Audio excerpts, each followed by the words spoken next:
श्री रामचंद्राय नमो नमः। आइए भक्तों, आज आपका ज़्यादा समय न लेते हुए हम जो श्री रामचरितमानस है उसका सबसे जो सुंदर है पाठ, जिसका नाम है पंचम सोपान सुंदर कांड, उसी का हम श्रवण करेंगे। प्रभु की कृपा से अगर आप इसका श्रवण करेंगे, मैं इसको कोशिश करूँगा सबसे सरल भाषा में और पूरा भाव के साथ आप जिसको समझ जाएं और प्रभु की कृपा प्राप्त हो, भक्ति प्राप्त हो, उसी तरह से बताने का प्रयास करूँगा कि आप लोग समझ जाएं।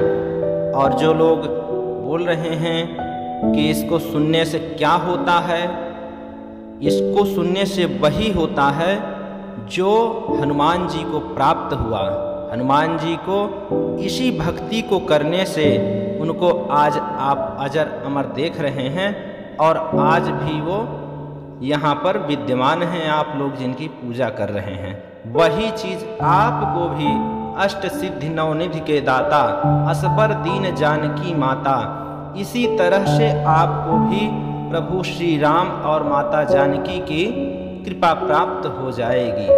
तो आइए आज हम शुरू करते हैं। सबसे पहले हम प्रभु की प्रार्थना करते हैं शांत भाव से।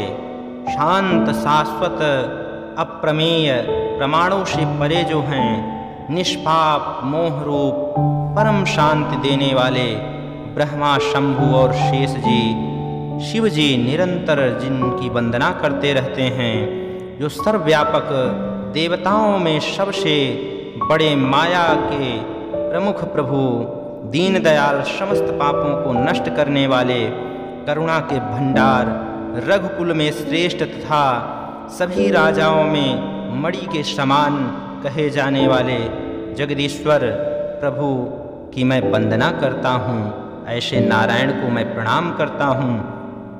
हे रघुनाथ जी, मैं आपकी भक्ति को प्राप्त करना चाहता हूँ और आपकी कृपा को मैं प्राप्त करना चाहता हूँ। मेरे हृदय में दूसरी कोई इच्छा नहीं है, ऐसा वरदान मुझे दीजिए। मैं निर्भय होकर आपकी भक्ति को पूर्ण रूप से, तन से, मन से सभी दोषों को मिटाकर मैं कर सकूं, ऐसी मेरे ऊपर कृपा कीजिए।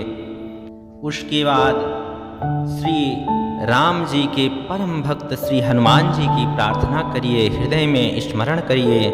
भक्तों, जो अतुल के बलों के धाम हैं, जो सोने के पर्वत के समान हैं, जिनका कांति वाला शरीर है, जो दैत्य रूपी वन को असंख्य संख्या में जो दैत्य हैं उनको अग्नि के समान दिखाई पड़ने वाले हैं, ज्ञानियों में सबसे अग्रगण्य हैं, जो संपूर्ण गुणों के जो निधान हैं, वानरों के स्वामी श्री रघुनाथ जी के परम प्रिय भक्त श्री हनुमान जी को मैं प्रणाम करता हूँ। इस तरह से हनुमान जी का वंदन करिए।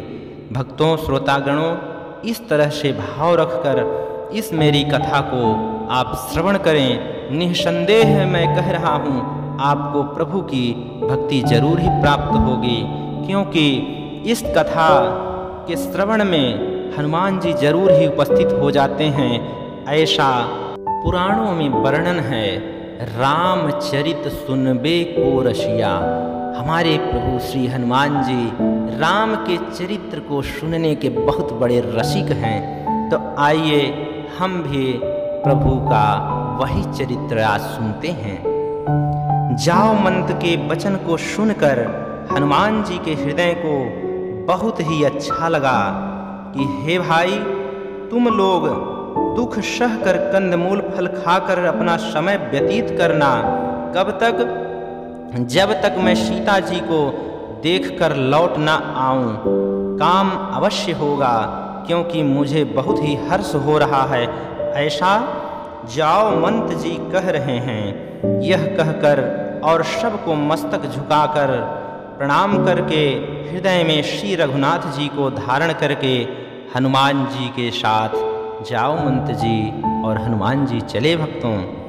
बहुत ही प्यारी कथा है। पूरे रामचरितमानस में सबसे जो सुंदर है उसी कांड का नाम है सुंदर कांड। आइए हम लोग भी बहुत ही भाव के साथ रामचंद्र जी भगवान का ध्यान करके सुनते हैं। समुद्र के तीर पर पहुंचकर, किनारे पहुंचकर सुंदर पर्वत को देखा। हनुमान जी खेल खेल में ही उस पर्वत के ऊपर चढ़ गए भक्तों, और बार बार श्री रघुनाथ जी का स्मरण करके अत्यंत बलवान हनुमान जी उससे बड़े वेग से छलांग लगाई भक्तों। जिस पर्वत पर श्री हनुमान जी ने पैर रखकर छलांग लगाई वह तुरंत ही पाताल में धंस गया। जो लोग बोलते हैं कि आज वो कहाँ है पर्वत, तो पाताल चला गया। जैसे चले सोगा पाताल तुरंता, वो तुरंत ही पाताल में चला गया। जैसे श्री रघुनाथ जी का अमोघ बाण चलता है उसी गति की तरह हनुमान जी भी चले भक्तों। समुद्र ने उन्हें श्री रघुनाथ जी का दूत समझकर मैनाक पर्वत से कहा कि हे मैनाक, तू इनकी थकावट को दूर करने के लिए ऊपर उठकर थोड़ा सा इनको विश्राम करने के लिए अपना आश्रय दे दो। पर हनुमान जी ने उसको हाथ से छू दिया और प्रणाम करके कहा, भाई श्री रामचंद्र जी का काम किए बिना मुझे विश्राम कहाँ है। राम काज कीन्हे बिन मोहि कहाँ विश्राम। इसी तरह से भक्त को होना चाहिए कि प्रभु का जो काम है, मतलब कोई भी भक्ति है, उसको बिना किए विश्राम का मतलब आलस्य नहीं पैदा होना चाहिए। देवताओं ने पवन पुत्र हनुमान जी को जाते हुए देखा भक्तों। उनकी विशेष बल बुद्धि की परीक्षा लेने के लिए देवताओं ने सुरसा नाम की सर्पों की माता को भेजा कि जाकर हनुमान जी जो ये बंदर का रूप धारण किए हुए हैं, जाकर देखो क्या प्रभु का ये कार्य कर पाएंगे, इनके अंदर उतना सामर्थ्य है। तो उसने आकर, सुरसा ने आकर हनुमान जी से कहा कि आज देवताओं ने मुझे भोजन दिया है। यह वचन सुनकर हनुमान जी ने कहा, श्री रामचंद्र जी प्रभु का कार्य करके मैं लौट आऊं और सीता जी की खबर को मैं प्रभु को सुना दूं, तब मैं आकर आपके मुंह में खुद ही घुस जाऊंगा, आप मुझे खा लेना। हे माता, मैं सत्य कहता हूँ, अभी आप मुझे जाने दो।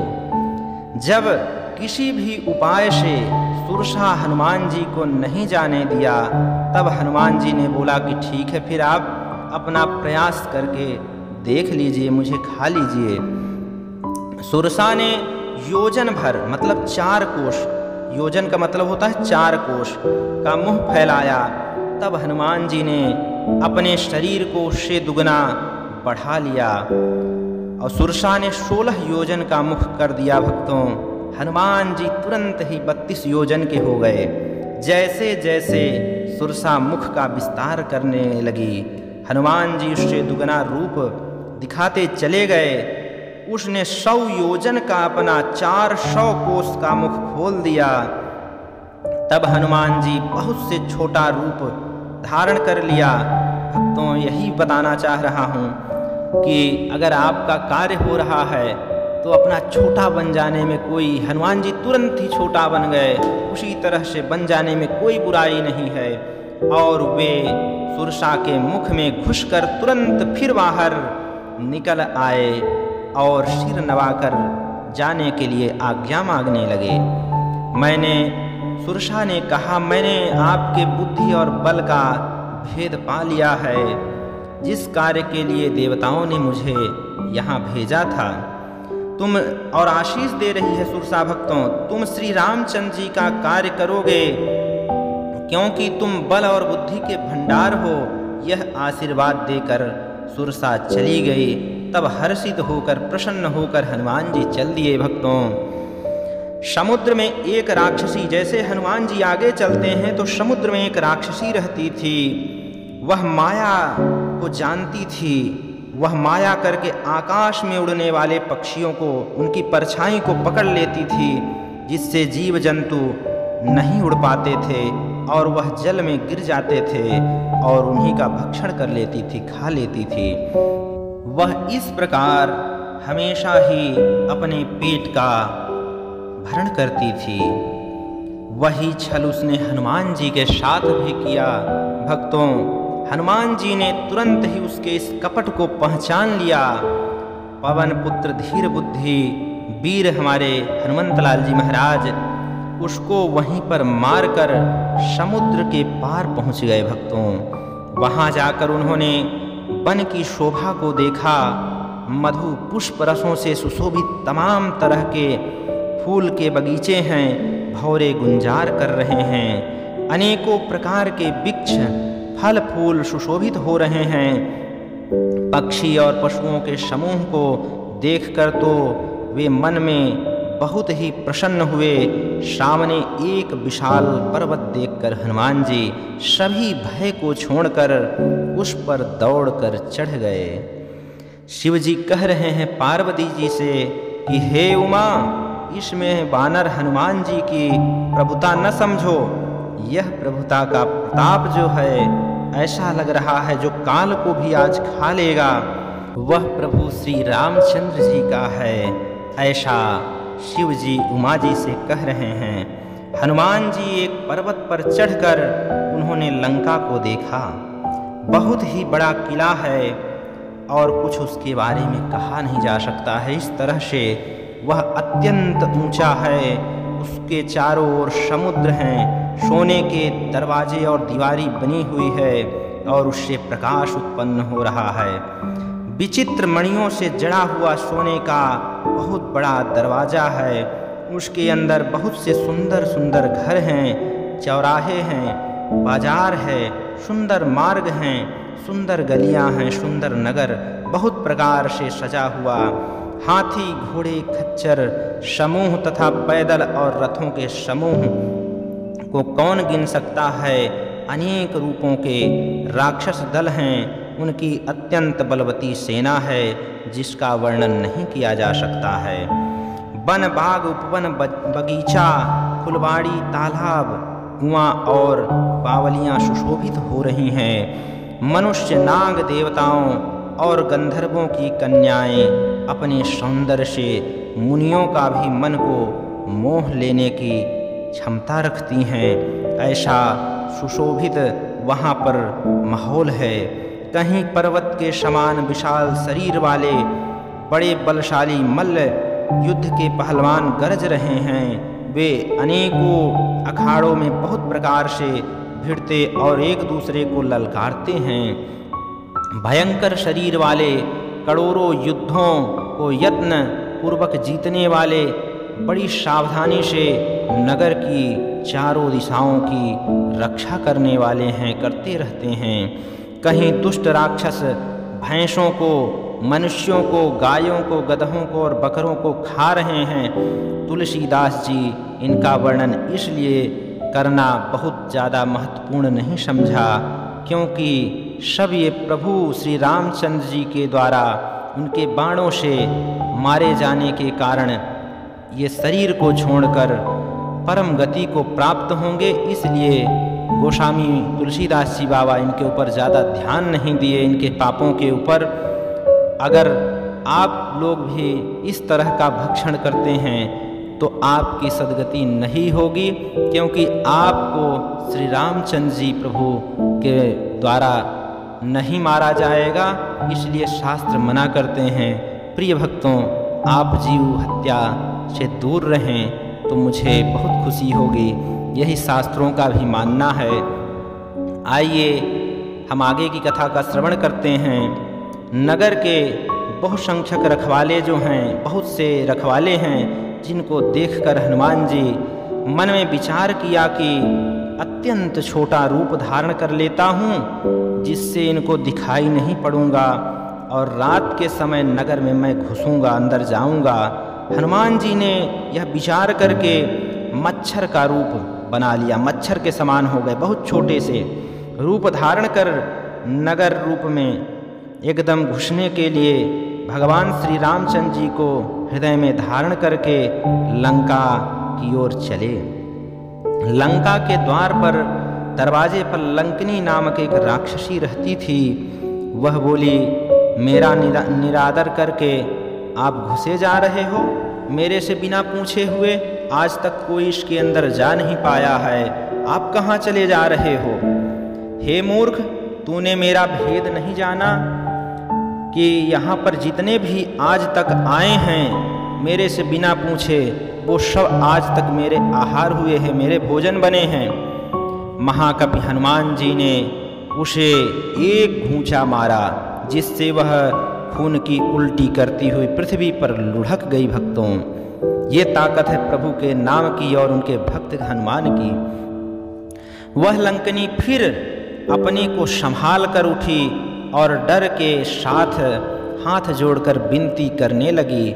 वह बोली, रावण को जब ब्रह्मा जी ने वरदान दिया था, तब चलते समय उन्होंने मुझे राक्षसों के विनाश की यह पहचान बता दी थी। जब तू एक बंदर के मारने से व्याकुल हो जाएगी, तब तू राक्षसों का संहार हुआ जान लेना कि वो बचेंगे नहीं। अब जब किसी के मारने से तू ढनक जाएगी, गिर पड़ेगी, तब जान जाना कि अब राक्षस मरने वाले ही हैं। मेरे बड़े पुण्य हैं जो मैं श्री रामचंद्र जी के दूत आपका दर्शन कर रही हूँ, अपने नेत्रों से देख रही हूँ।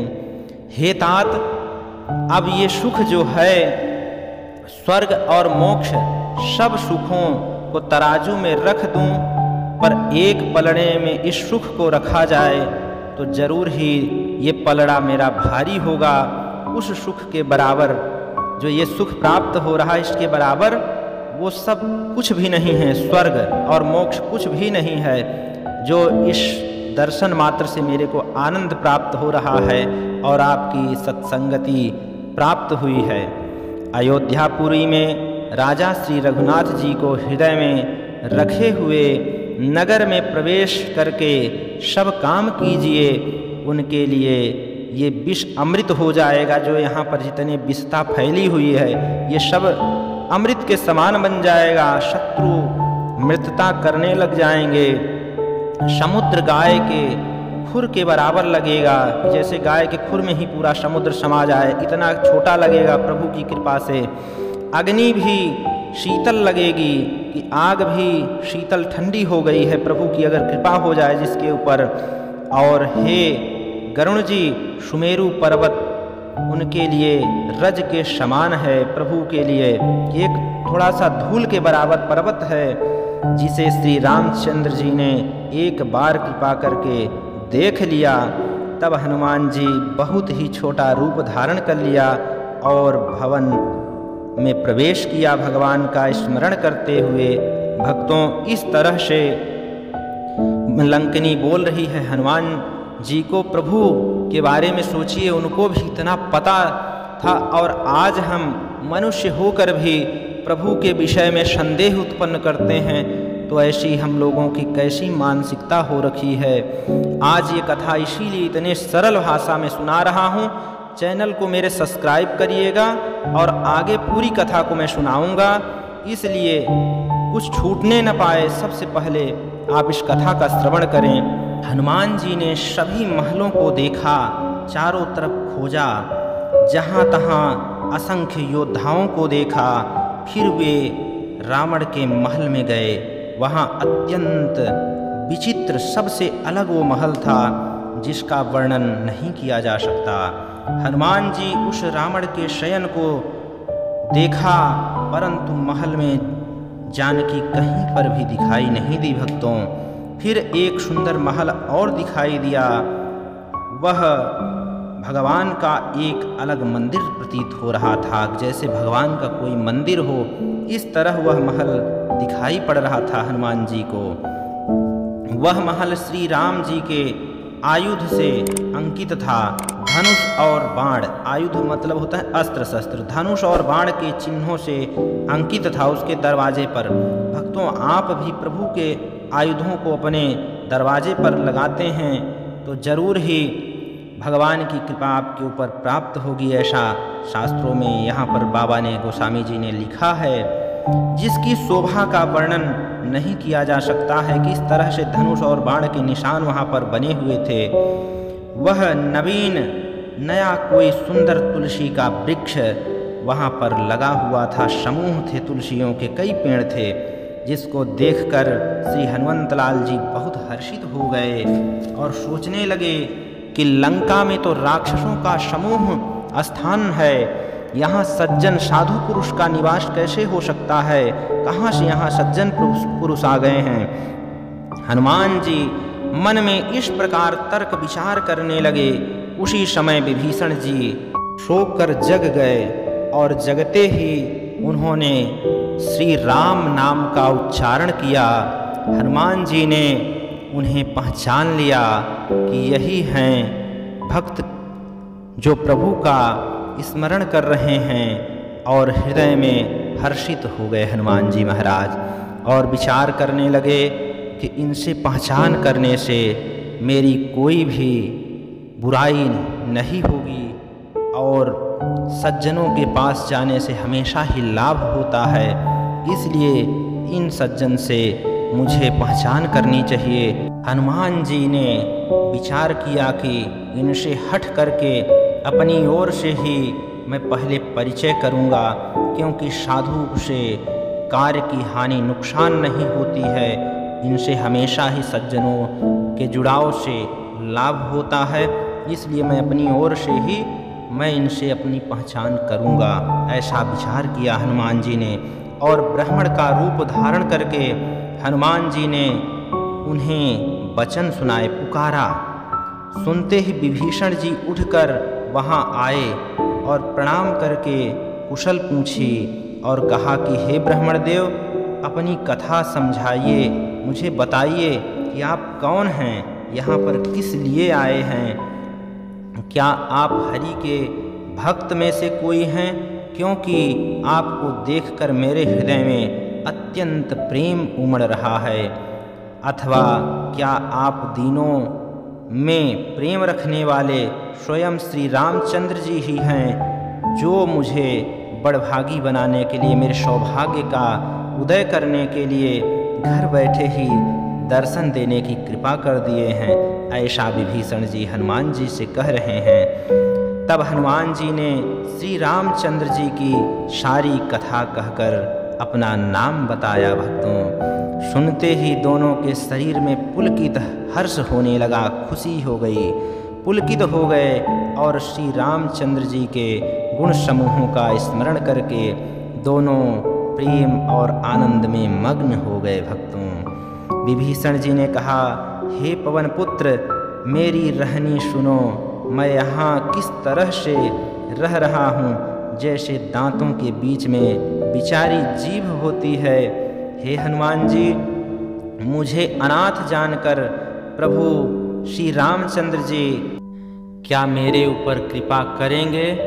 हमेशा मैं यही सोचता रहता था, क्योंकि मैं असुर कुल में जन्म ले लिया हूँ और यहाँ पर मैं प्रभु की भक्ति सहज रूप से नहीं कर पा रहा हूँ और प्रभु का ध्यान नहीं कर पा रहा हूँ। यहाँ पर सब वातावरण दूसरे तरह का है, परंतु हे हनुमान जी, अब मुझे विश्वास हो गया है कि श्री रामचंद्र जी की कृपा मुझ पर है, क्योंकि आप उनके सेवक हैं और उनके सन्निकट हैं, इसलिए आप आए हैं। और बिना हरि की कृपा के संतों का दर्शन नहीं होता है, उनसे मुलाकात नहीं होती है। अगर आप आए हैं तो निस्संदेह ही प्रभु की कृपा हुई है, तभी आप आए हैं। भक्तों, अगर आप ये कथा सुन रहे हैं तो निस्संदेह ही मानिए कि आपके ऊपर प्रभु की विशेष कृपा है, तभी आप कथा का श्रवण कर पा रहे हैं। और ये कथा जहाँ पर चल रही है तो किसी न किसी रूप में हनुमान जी वहाँ पर प्रत्यक्ष उपस्थित हैं, ऐसा हर शास्त्रों में लिखा हुआ है, क्योंकि हनुमान जी रामचंद्र जी के अनन्य भक्त हैं और राम जी की कथा श्रवण करने के बहुत बड़े रसिक हैं।